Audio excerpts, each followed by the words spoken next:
Bizda ayollarimiz huquqini talab qilishlikni biladi, lekin huquqi bilan birgalikda majburiyati borligini bilmaydi yo bilgan taqdirda ham majburiyatini bajarishlikdan bo'yin tovlaydi. Nima uchun bunaqa deyapman? Bugungi ish kunimizda oxirgi konsultatsiyasi bir ayol kishi bilan bo'ldi. Mavzu erdan mol-mulk undirish bo'yicha. Ayol savol beryapti menga, erimdan uy-joy, mashina undirishim kerak deyapti, lekin erda 1,5 milliondan ziyod krediti bor. Ayol bu kreditdan bo'yin tovlayapti.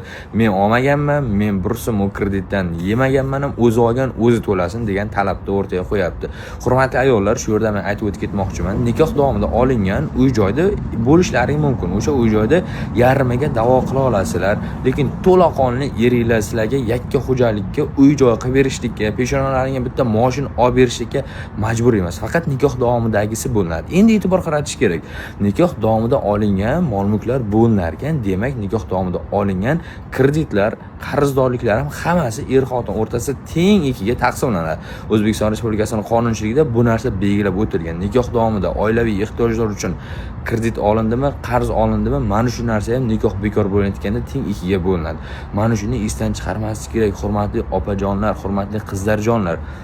Mol-mulk talab qilyapsizmi? Huquqingizni talab qilib olyapsizmi? Majburiyatingizni ham bajarib qo'ying.